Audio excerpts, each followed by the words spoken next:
Welcome to CBS Easy. आज हम बात करेंगे भारत के एक बहुत बड़े लेखक प्रेमचंद की एक क्लासिक कहानी बड़े भाई साहब के बारे में। प्रेमचंद, जिन्हें कथा सम्राट भी कहा जाता है, उनकी कलम से निकली ये कहानी एक ऐसी दुविधा को सामने रखती है जो बहुत आम सी लगती है, पर है बहुत गहरी।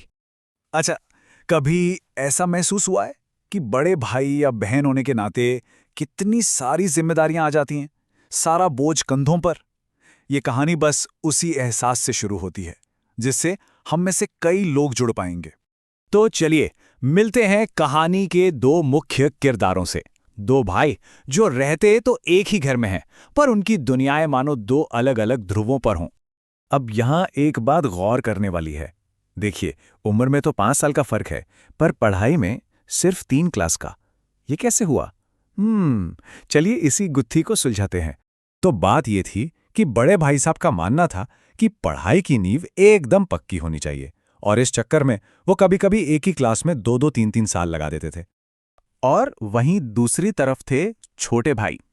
उनका दिल तो बस क्लास से बाहर लगता था।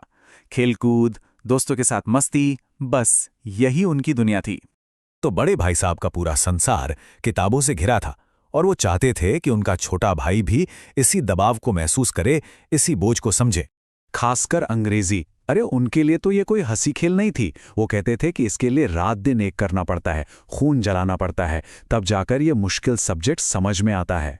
और सिर्फ अंग्रेजी ही नहीं, इतिहास, ज्योमेट्री, सब कुछ उनके लिए एक सिरदर्द था। वो परेशान थे कि ये कैसा सिस्टम है जहां एबीसी की जगह एसीबी लिखने पे सारे नंबर कट जाते हैं। मतलब समझने से ज्यादा रटने पर जोर है, और यही बात उन्हें बहुत अखरती थी। और फिर वो दिन आया जिसका सबको इंतजार था, सालाना इम्तिहान का रिजल्ट। और नतीजों ने कहानी में एक ऐसा मोड़ ला दिया जिसकी उम्मीद तो किसी को भी नहीं थी, खासकर बड़े भाई साहब को तो बिल्कुल नहीं। हुआ ये कि जो भाई दिन रात पढ़ता था वो फेल हो गया, और जो खेलता कूदता रहता था वो पास, एक बार नहीं 2 बार। जो फासला पहले 3 क्लास का था वो अब सिर्फ 1 क्लास का रह गया। सोचिए घर में माहौल कैसे बदल गया होगा। बड़े भाई साहब इसे मानने को तैयार ही नहीं थे। उन्होंने कहा, ये तुम्हारी मेहनत नहीं है, ये तो बस अंधे के हाथ बटेर लग गई है। मतलब ये सिर्फ तुक्का था, किस्मत थी, बार बार ऐसा नहीं होगा। अब आते हैं कहानी के उस हिस्से पर जो इसका क्लाइमैक्स है, जहां एक पतंग, सिर्फ एक पतंग, जिंदगी का एक बहुत बड़ा सबक सिखा जाती है। तो सीन कुछ ऐसा है कि शाम का वक्त है, आसमान से एक कटी हुई पतंग नीचे आ रही है, और छोटा भाई अपने दोस्तों की टोली के साथ बस उसे लूटने के लिए बेतहाशा दौड़ रहा है।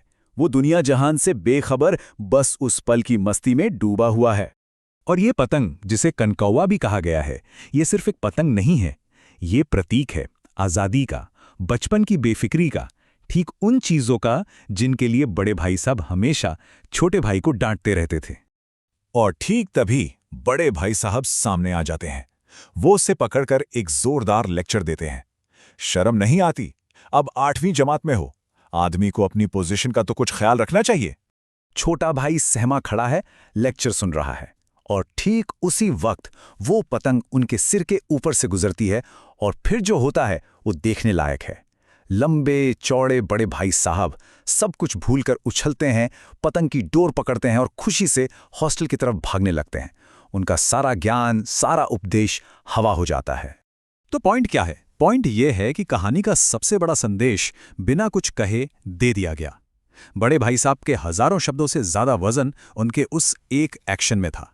बस यही इस कहानी का पूरा सार है। देखिए, कहानी में एक तरफ है बड़े भाई का किताबी ज्ञान जो उन्होंने रट रट कर हासिल किया, और दूसरी तरफ है छोटे भाई की समझ जो जिंदगी को जीकर अनुभव करके आई है। कहानी यही दिखाती है कि असली बुद्धिमानी शायद किताबों से ज्यादा जिंदगी के अनुभवों में छिपी है। जब बड़े भाई सब उस पतंग के पीछे भागे तो वो ठीक वही लड़का बन गए जिसे वो अभी अभी डांट रहे थे। उनका वो एक काम उनके सारे भाषणों पर भारी पड़ गया। इससे पता चलता है कि जिंदगी का जो असली मजा है, जो अनुभव है, वो बड़े से बड़े अनुशासन को भी तोड़ सकता है। तो आखिर में प्रेमचंद हम सबके सामने एक बहुत बड़ा सवाल छोड़ जाते हैं कि असली शिक्षा मिलती कहाँ से है? सिर्फ किताबों से या जिंदगी के तजुर्बों से? ये एक ऐसा सवाल है जो हमें ये सोचने पर मजबूर करता है कि असल में पढ़ा लिखा या शिक्षित होने का सही मतलब है क्या। Thank you for watching with us. See you next time.